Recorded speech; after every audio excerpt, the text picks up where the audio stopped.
Well, this video is about comprehending and diagnosing low spark voltage. It's one of the most confusing things to diagnose in a motor that's not running correctly or not running at all, because by all appearances it usually looks like everything's good when you're testing it. Spark in all gas engines comes primarily just from an ignition coil or something like that. There's a primary winding of heavier wire with less turns, metal core, and secondary winding for higher output for the high voltage side with many more turns.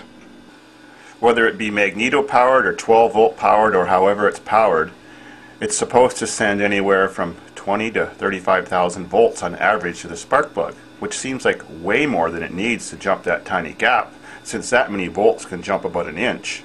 But since air is an insulator, the more you compress it, the more air gets between the gap of your spark plug when it's in the conditions inside your cylinder, and that makes more of an insulator.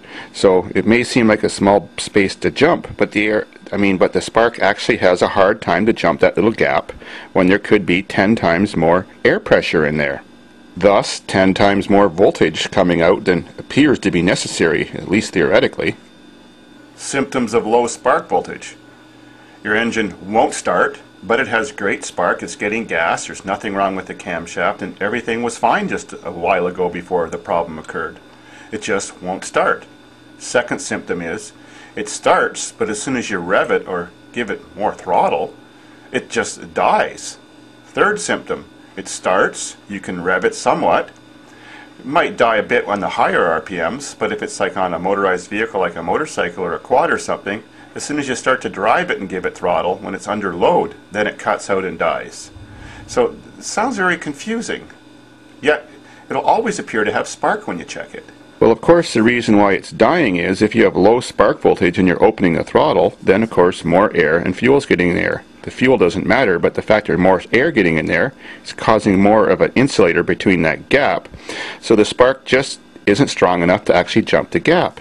The easiest way to diagnose low spark voltage in an engine that's actually running is to make the spark gap half the size that it's supposed to be, and then test the engine again under all the same conditions: starting, idling, revving, and driving under load. If all of a sudden all those ranges improve in performance and you can go farther or faster than you could before, well then definitely you have low spark voltage. Sometimes there's just so much crud on the insulator around that tip that it gives you the appearance of low spark voltage.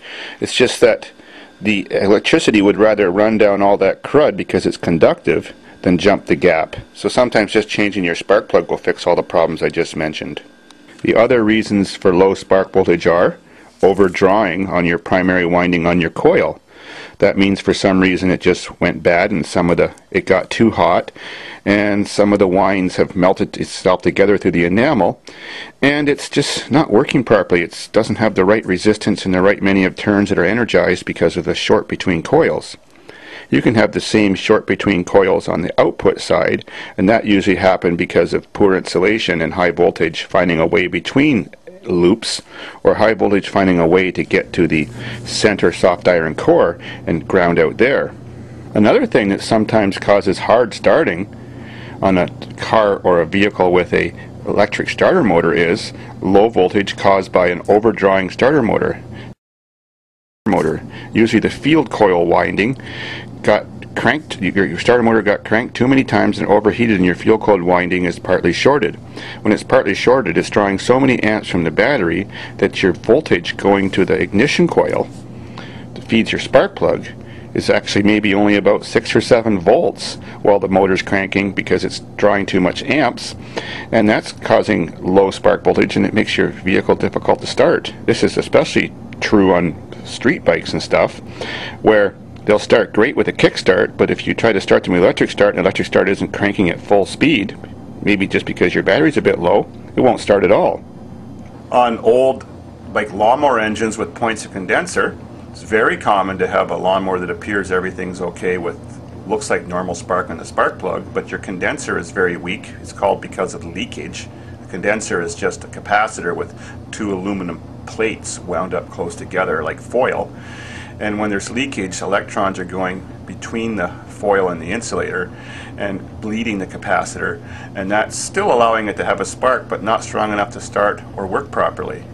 Old cars that have points and condenser ignition system can have the same problem. You just change the condenser and it's fixed.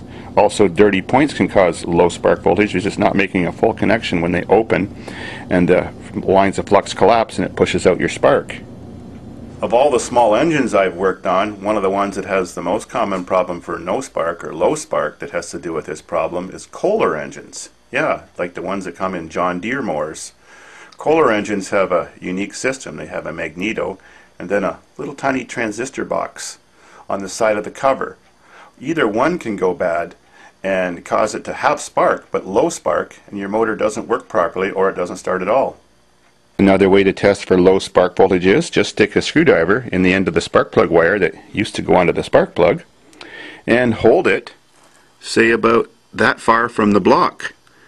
If your small engine is cranking really fast or your car engine is working normal when you're cranking it, the spark should jump about that far. If you have to keep bringing it closer and closer and closer to, say, maybe you get it like that far away and now it's finally jumping, you've got low spark voltage.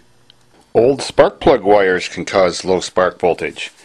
Well, two reasons. One is there's like nylon threads or filaments in there coated in a resistor type material called carbon.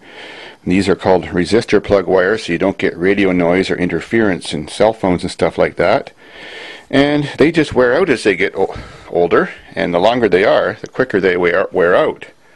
Another reason that can cause what appears to be low spark voltage from ignition wire is this long plastic stock part that may go inside the rocker cover if you have a Hemi type head.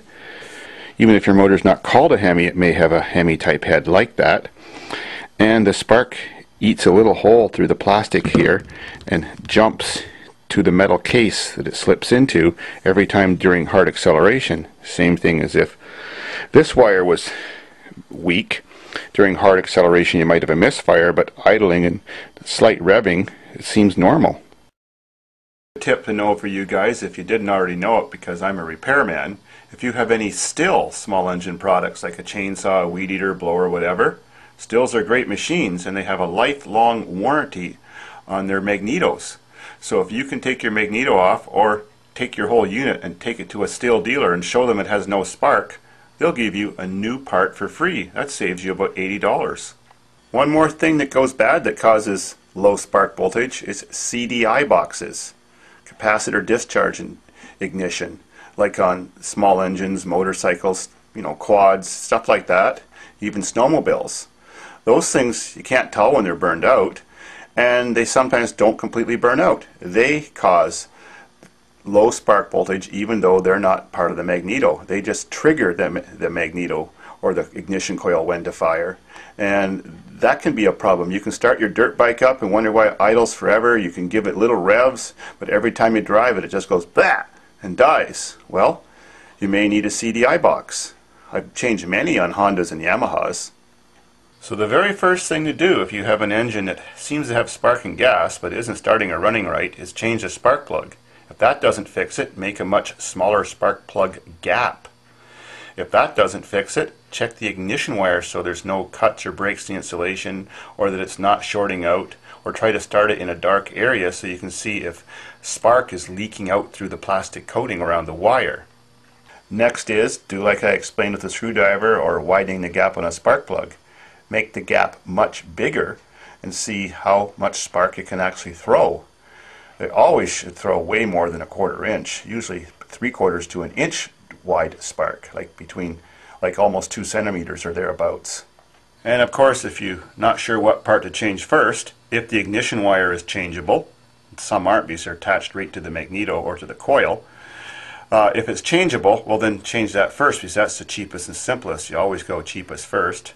Well, next thing is the condenser, if it has one. That's cheap and often simple if it's not under a hard to get flywheel. Then we're getting into the bigger boys. The next is the ignition coil. The next is the CDI. Next is the magneto, and that can be underneath the flywheel like in an off-road vehicle. So that's hard to get at because you need a special puller. But eventually you'll narrow it down. Good luck.